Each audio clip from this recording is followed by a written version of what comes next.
Hey friends, so here we are. It has been such a long journey. My journey of IVF that started January of this year 2020, and here we are with my little guy. His name is Elias Giovanni, and right now he'll be 6 weeks in a couple days. He was born on October 24th at 1:45 p.m. via C-section. Totally unexpected, but we'll get into that in a little bit.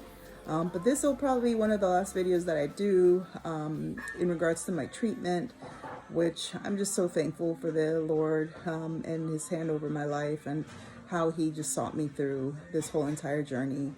These last 10 months have been one of the hardest 10 months of my life, but surrendering over to the Lord and just asking him to give me his peace as I sought him throughout my treatment. And all I wanted was just peace. And if I end up with a baby by the end of the year or not, Lord, I just want your peace. And so I just hope that my journey has encouraged you because I've shared so much about and through this journey about myself and just the medication and the symptoms I was experiencing. I hope that it's just served as encouragement to you or to someone that you know. If you have any questions, please send me a message. But with regards to the C-section, I was about 36 weeks, and he was in full breech position by then.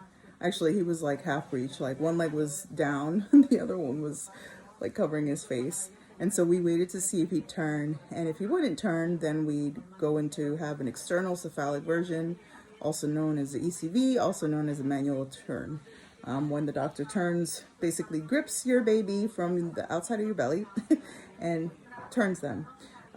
So that's what we were deciding to see. If he hadn't moved, then we would move him just to see if that would help. And so he hadn't moved, so we went in on October 23rd to have the ECV done. And it's not dangerous. They do recommend just trying at least 2 times to flip them one way and then the other. If the one way is not working, the other, they try to go counterclockwise or clockwise, however they start.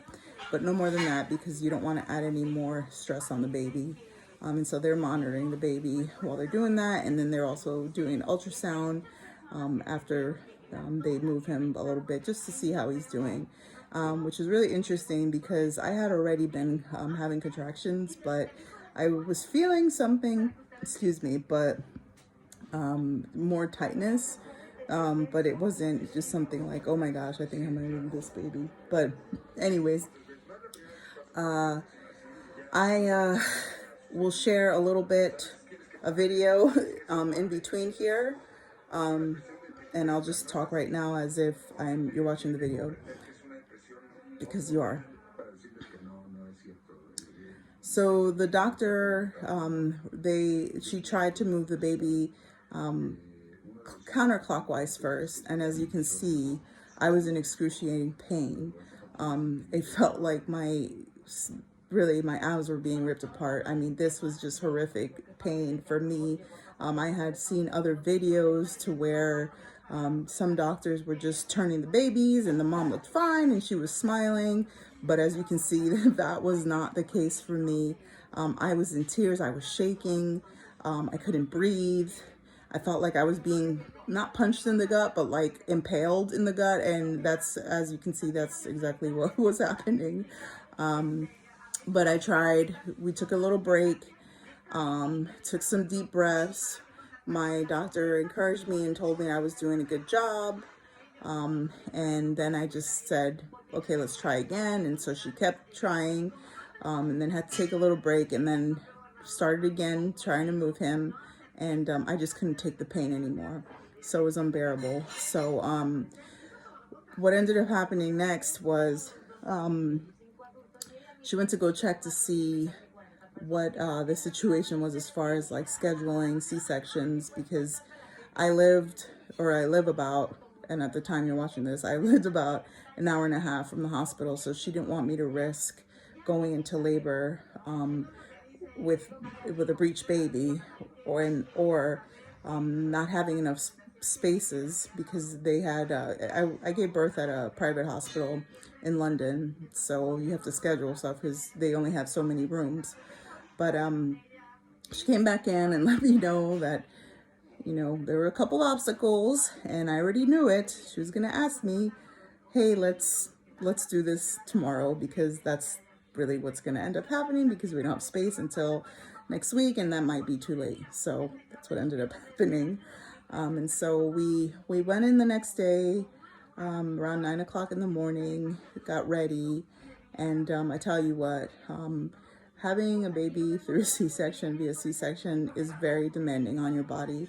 The recovery time, I'm still right now sore, and I'm still 5 weeks. I'm 5 weeks postpartum, and one of the things that I really enjoyed about having a C-section was that everything was really peaceful. There was music playing. Their staff was just amazing. My doctor was amazing and talking to me throughout. The anesthesiologist was the one that recorded the birth, and my husband was very at ease. Everyone was at ease. My blood pressure was good. I got a little nauseous with the anesthesia, with the effects, but overall, I was able to see him actually being lifted out of my abdomen, which was just an amazing sight. I mean, it was just amazing. But what was hard was the recovery. The next day, I felt horrible, horrible, horrible. A lot of pain, medication. But all in all, to say that this experience has been something, it was everything that I didn't think it would be and more. But then again, it was more than I could have imagined. And so I'm just here to encourage you that God is a God of promises. He's a God that gives us more than we could imagine. And this has just been my journey. This has been what He has done in my life. And so I'm hopeful that He'll give us more children, God willing.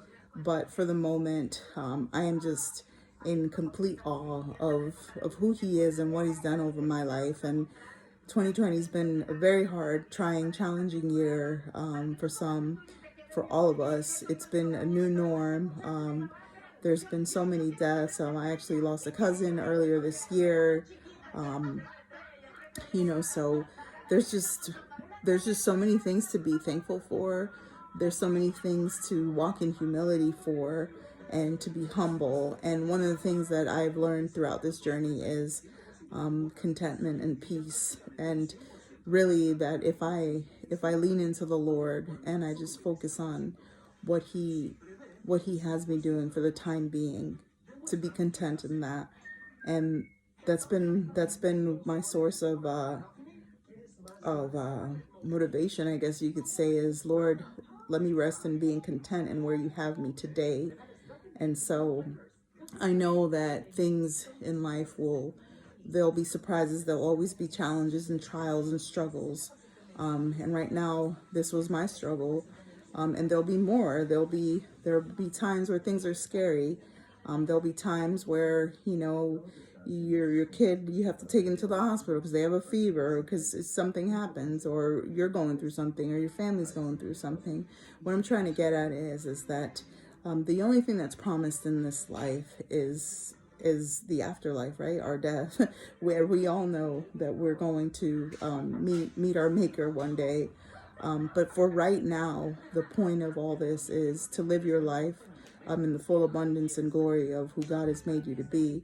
And so I just pray that this has encouraged you in so many ways. I pray that wherever you are in your walk, in your treatment, that you can just sit back and just take in this moment and try to make the best of it, and try to just stay motivated, surrounding yourself with people that really care for you, that truly love you, that want the best for you, that speak life into you. And so if that's one thing that my journey has brought to you is encouragement, then I've done my job through my tears, through all that I've gone through.